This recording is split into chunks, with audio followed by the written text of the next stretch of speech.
It was supposed to be just one drink, but the way she looked at me made it feel like the start of something I'd never forget. I hadn't planned on staying long that evening. The gathering was casual, a mix of familiar faces and distant acquaintances, the kind of night where laughter rose in bursts from different corners of the room and glasses clinked in a steady rhythm. I was leaning against the edge of the counter, half listening to a story my friend was telling, when she appeared, his cousin. She didn't come in with a loud entrance or dramatic flair. Instead, she carried herself with a kind of quiet assurance, the kind that made people step aside naturally as if the space around her simply opened. I noticed the way her hair fell just past her shoulders, how her eyes seemed to scan the room not for attention but for calm. She carried grace without trying, and that made her impossible to ignore. When our eyes met, there was no immediate spark, no cliché thunderclap. It was subtler than that, more like the hush of music softening when two people notice each other for the first time. She walked closer, her glass empty, her smile measured. "Just one drink?" she asked, her voice warm, lightly teasing. It was the kind of question that sounded casual, but carried an undercurrent, an invitation wrapped in playfulness, waiting to see how I'd answer. I could have laughed it off. I could have shrugged. But something in the way she asked made me want to meet her halfway, maybe even more than halfway. So I smiled, tilting my head slightly, and replied, "Only if it's with you." For a heartbeat, her expression didn't change. Then, the smallest flicker touched her lips, a smile she didn't fully let out, but one she couldn't entirely contain either. Her eyes lingered, studying me, as though she was deciding whether my words were a lie or the truth. "I suppose that can be arranged," she said finally, and there was something about the way she looked at me then, steady, almost amused, that made me feel as though she already knew I wasn't one to throw words away carelessly. We found ourselves at the edge of the counter where bottles and glasses were lined up. The music was louder here, but it didn't matter. Her presence had a way of cutting through the noise. I poured us both a drink, my hand brushing lightly against hers when I passed her the glass. It was a fleeting touch, the kind that could easily be forgotten, but in that instant, it felt deliberate, grounding. Around us, the room moved on, laughter spilling out, stories being told, people drifting from one group to the next, but in that moment, it felt as if we had carved out a smaller, quieter space within it. I noticed the details, the faint trace of her perfume, something floral but mature, the way she tilted her glass and let the light catch the liquid before taking a sip, the unhurried rhythm of her movements. Everything about her seemed deliberate yet natural. She didn't rush. She didn't fumble. And that, more than anything, drew me in.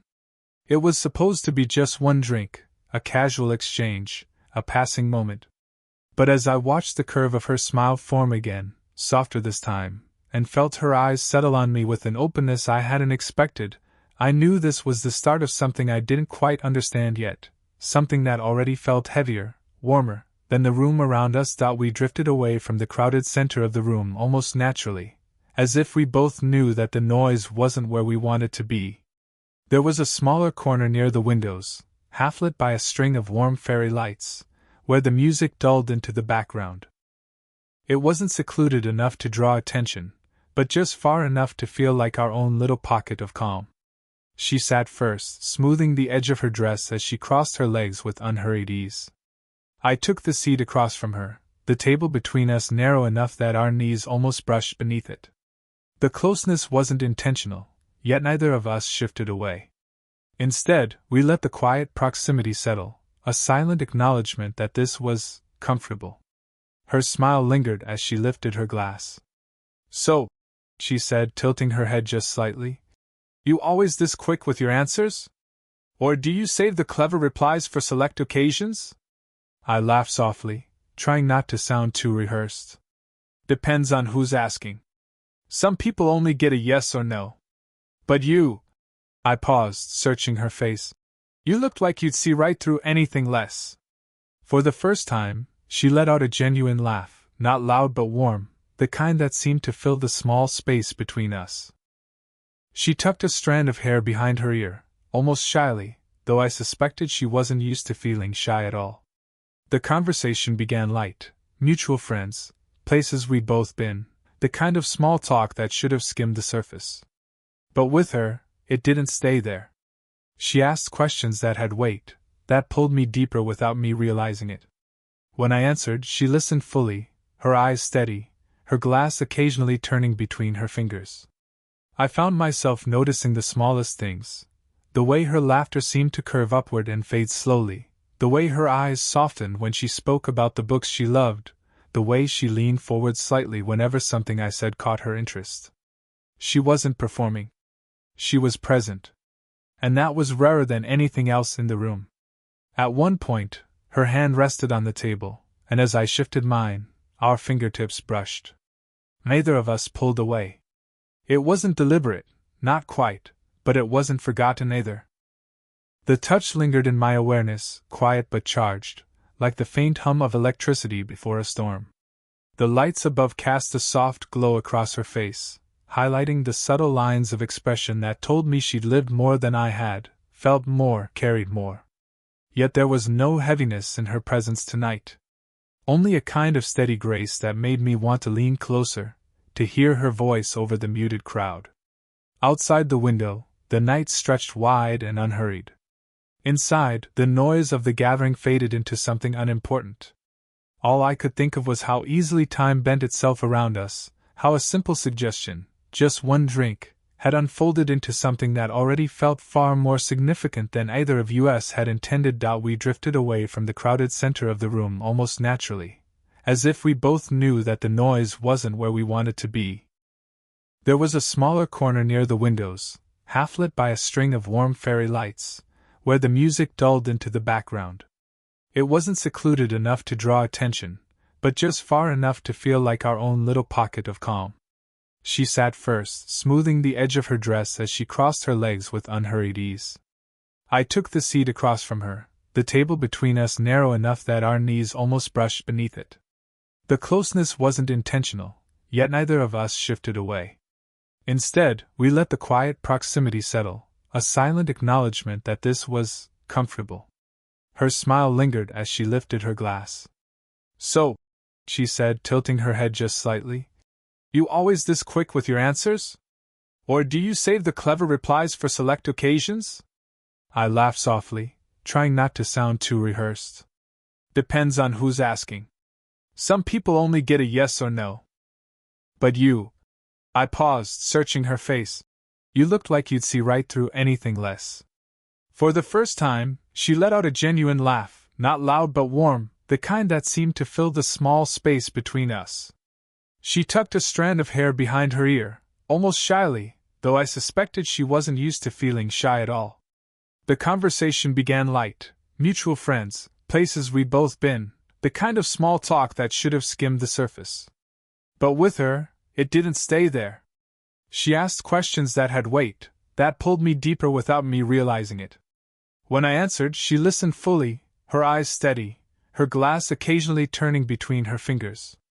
I found myself noticing the smallest things, the way her laughter seemed to curve upward and fade slowly, the way her eyes softened when she spoke about the books she loved, the way she leaned forward slightly whenever something I said caught her interest. She wasn't performing. She was present. And that was rarer than anything else in the room. At one point, her hand rested on the table, and as I shifted mine, our fingertips brushed. Neither of us pulled away. It wasn't deliberate, not quite, but it wasn't forgotten either. The touch lingered in my awareness, quiet but charged, like the faint hum of electricity before a storm. The lights above cast a soft glow across her face, highlighting the subtle lines of expression that told me she'd lived more than I had, felt more, carried more. Yet there was no heaviness in her presence tonight. Only a kind of steady grace that made me want to lean closer, to hear her voice over the muted crowd. Outside the window, the night stretched wide and unhurried. Inside, the noise of the gathering faded into something unimportant. All I could think of was how easily time bent itself around us, how a simple suggestion, just one drink, had unfolded into something that already felt far more significant than either of us had intended. The conversation, so far light and playful, began to drift somewhere deeper without either of us forcing it. It happened the way night shifts into dawn, quietly, almost without notice. She had been telling me about a place she used to live, a city that carried its own rhythm, when her voice softened and her words slowed. "There was a time," she said, looking past me for a moment as though the memory lived just beyond the window, "when I thought I'd never leave that city. It felt like the only place that really knew me." Her eyes came back to mine, and for the first time that night, I caught a shadow behind her calm. It wasn't sadness exactly, but something quieter, more private. I didn't rush to fill the silence. Instead, I let it breathe, because it felt like she was offering me a piece of herself, one she didn't hand out carelessly. "What made you leave?" I asked gently, not out of curiosity alone but because I wanted to understand her. She hesitated, her fingers tracing the rim of her glass before she set it down. "Life has a way of deciding for you sometimes," she said with a small shrug. "People move on, things change, and you either hold on too tightly or you let go." The way she said it, soft, steady, but edged with experience, hit me harder than I expected. It was the kind of answer that wasn't about geography at all. I nodded, not pressing further. "Letting go isn't always the same as giving up," I offered. "Sometimes it's just making space for what's next." Her lips curved, faintly but genuinely, and for a moment she just looked at me. Not as a stranger across a table, not as her cousin's friend, but with a quiet recognition that surprised us both. As she reached for her glass again, her hand trembled, not much, but enough for me to notice. Without thinking, I reached out, my fingers brushing lightly against hers as I steadied the glass. It was a fleeting touch, nothing more than a graze, but the warmth of her skin lingered against mine longer than it should have. Her eyes flicked down at our hands before returning to me, and in them I saw something I hadn't before, not just confidence, not just grace, but a thin veil of vulnerability. And she didn't hide it. She let it stay, as if to see what I would do with it. I pulled back slowly, not wanting to overstep, but the silence that followed wasn't empty. It was filled with something unspoken, a delicate thread stretching between us, fragile yet undeniable. The crowd around us moved on in its own rhythm, laughter, music, the shuffle of feet, but in our small corner, time seemed to slow. I found myself memorizing details, the slope of her shoulders as she leaned back, the faint reflection of light in her glass, the quiet steadiness of her breathing as though sharing her story had left her lighter, freer. I realized then that this wasn't just a conversation. It was the first glimpse beneath her surface, a side she didn't show just anyone. And in that moment, I felt an almost startling certainty. I wanted to be someone she could trust with more. The night seemed to settle around us, as though even the room itself had grown aware of the shift between us. Conversation had carried us through stories and laughter, but now, without warning, words drifted away. What replaced them wasn't awkwardness. It was heavier, softer, an unspoken current that neither of us tried to resist. She leaned slightly forward, her elbow resting on the table, chin balanced against her hand. Her eyes searched mine in a way that felt less like curiosity and more like recognition, as though she was quietly piecing together something about me that I hadn't yet admitted to myself. I held her gaze. I couldn't seem to do anything else. The background noise of the room blurred into insignificance. The laughter, the hum of conversation, the music, all of it dimmed until all I could feel was the steady pull of her presence across the small space between us. There's a strange kind of honesty that only silence can bring. With nothing to distract, nothing to cover, everything becomes clearer. I could see the faint lines at the corners of her eyes, the subtle strength in the way she held herself, and the quiet flicker of vulnerability she didn't hide from me. For a moment she parted her lips as if to speak, but no words came. Instead, she drew in a slow breath, her eyes dipping to my mouth just briefly before returning to mine. The movement was subtle, almost imperceptible, but it carried a weight that sent a quiet ripple through me. The air between us felt charged, like the air before a storm, still, heavy, expectant. My hand rested loosely on the table, and though I didn't move it closer, I became acutely aware of how near hers was. Just inches. A distance that suddenly felt immense. When she leaned in ever so slightly, the faint fragrance of her perfume reached me again, floral, warm, familiar now. Her voice, when she finally spoke, was quieter than before, carrying more weight in its softness. "You're not what I expected," she said, almost to herself.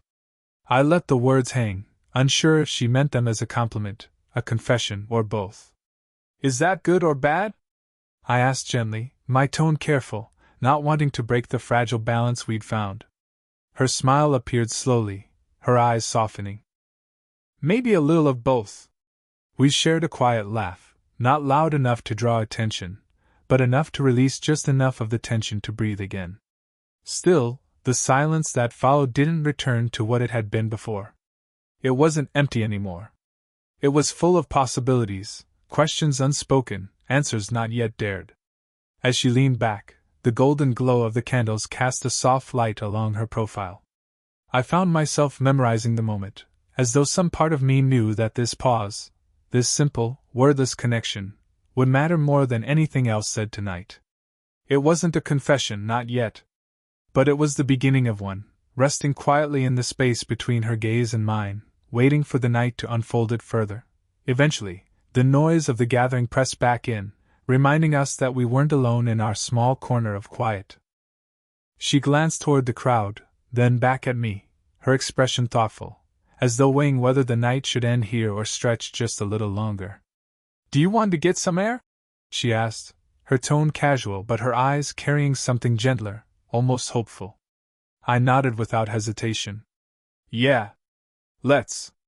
We slipped out through the side door, leaving behind the laughter and the music. The night greeted us with a calm stillness, the kind that made the world feel softer. A faint breeze carried the scent of rain still lingering on the pavement, though the sky above was clear, dotted with a handful of stars that had managed to break through the city's glow. We walked slowly at first, matching each other's pace without needing to discuss it. The sidewalk stretched ahead, lit by scattered street lamps that cast pools of golden light onto the ground. Our footsteps echoed faintly, rhythmic, falling into sync so naturally it felt like we had been walking together much longer than a single night. Our arms brushed once, then again, until the touches became almost expected. Each small graze sent a quiet awareness through me, nothing dramatic, but undeniably there. She didn't step away, and neither did I. "Funny," she said after a while, her voice carrying easily in the still night. "I wasn't sure I'd stay long tonight either. But I'm glad I did." Her admission caught me off guard in the best way. I glanced at her, watching the way her expression softened under the glow of a streetlight. "Me too," I said, and the words carried more weight than they should have, but I didn't try to hide it. At one point, we reached a curb where the pavement dipped unevenly. She stepped down first, her heel catching slightly on the edge. Instinctively, she reached out, her hand brushing my arm as she steadied herself. The touch was light, but it lingered, her fingers pressing gently against my sleeve before she pulled back. "Careful," I murmured, half smiling. She gave a small laugh, the kind that seemed to cover more than the moment itself. "I suppose I needed that," she said, her eyes flicking toward me, just for a second longer than necessary. We continued walking, the silence between us no longer empty but filled with a quiet rhythm that matched our steps. Every so often, she would glance at me, and I would catch her before she looked away. Neither of us said much, but we didn't need to. The night was carrying the weight of the conversation for us. When we finally slowed near a quiet stretch of the street, the city seemed to hush even further. The world felt reduced to just the sound of her footsteps beside mine, the faint brush of her shoulder against me, and the unspoken sense that this walk wasn't about where we were going, but about the fact that we had chosen to take it together. Our steps slowed near a quiet stretch of the street, where an old lamppost cast its glow in a soft circle of gold. The rest of the road lay in shadow, but here, beneath that lone light, everything seemed sharper, closer. She stopped first, her hand brushing lightly against my arm to still me, as if this was the place the night had been leading us toward all along. For a moment neither of us spoke. She tilted her face upward, letting the light fall across her features, and I caught myself memorizing every detail: the soft curve of her jaw, the way her hair shifted slightly in the breeze, the calm steadiness in her eyes that held a flicker of something unspoken. I wanted to say it. That I hadn't expected her to disarm me so completely. That just one drink had somehow become the most meaningful hours I'd had in a long time. But the words pressed heavy against my chest, caught between hesitation and hope. She seemed to sense it. Her gaze lingered on me, quiet, patient, as though waiting for me to step closer, to close the space that still hung between us. Her hand, which had brushed my arm moments ago, slid lower, her fingers grazing mine before pausing, hovering, undecided. I exhaled slowly and turned my hand so that our fingers touched more fully. She didn't pull away. Instead, she let her fingertips trail across mine in a delicate movement, before finally slipping them between, her hand settling into mine with a warmth that silenced everything else. It was such a simple gesture, yet it carried more weight than any confession could have. My pulse quickened at the quiet pressure of her palm against mine, the way her thumb rested lightly, as though testing the shape of this closeness. "I should probably head back soon," she said softly, though her tone betrayed no urgency. It sounded more like a question than a decision, her voice low, intimate in the hush of the night. I tightened my hold just slightly, not enough to keep her, but enough to let her know I wasn't ready for this moment to end. "Not just yet," I said, my voice quieter than I intended. Her eyes softened, and for a fleeting second, I thought she might step closer, might close that last bit of distance. Instead, she gave a small, almost wistful smile and shook her head gently, as if she too was caught between desire and restraint. The lamplight seemed to frame her, outlining her presence in a way that felt unforgettable. And though the silence pressed in again, it was no longer heavy. It was alive, charged, filled with all the words we didn't quite dare to say. Her hand remained in mine as we stood there, suspended between what was and what might be, and I realized the confession didn't need to be spoken tonight. It was already there, in her touch, in her gaze, in the way she lingered just long enough for me to feel that this moment mattered to her as much as it did to me. Doubt we lingered under the lamppost a little longer, either of us quite ready to break the spell of the night.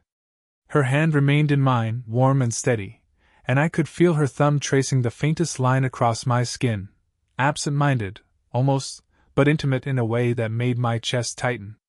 "I really should go," she said finally, her voice carrying the same softness it had all evening, but now tinged with something harder to define, reluctance, maybe.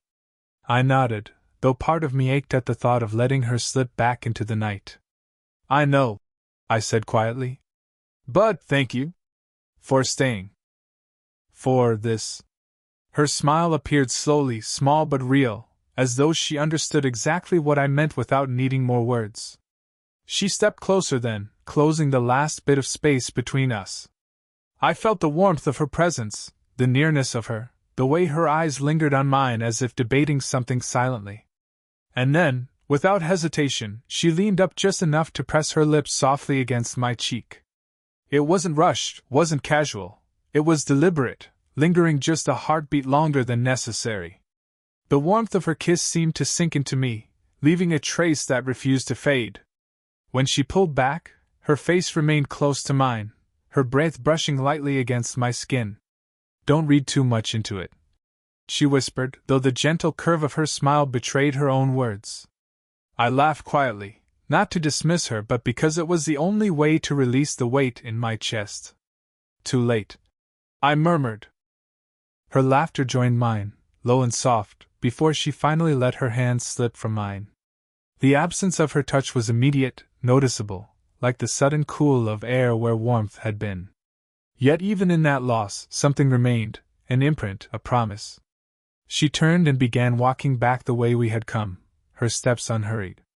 I stayed where I was for a moment, watching the way the lamplight caught her hair, the quiet confidence in her stride. Just before she disappeared from view, she glanced back over her shoulder. Our eyes met across the distance, and she gave me one last smile, quiet, knowing, unspoken in its meaning. I started walking too, though in the opposite direction, my thoughts tangled but lighter than they had been in a long while. The night air felt cooler now, but not empty. It carried the faint trace of her perfume, a reminder of how close she had been. My cheek still held the warmth of her kiss, as though my skin itself refused to let it go. It had been, in her words, just one drink. But the truth was, it had become something more. Something lasting. A beginning I hadn't expected, yet couldn't stop myself from wanting to follow. As I walked, I realized I wasn't thinking about what came next in a logical sense. I wasn't worried about rules, or timing, or explanations. I was only thinking about her, about the way her hand had fit into mine, the way her silence had carried meaning, the way her smile at the end had said, without words, this isn't over. And deep down, I knew she felt it too.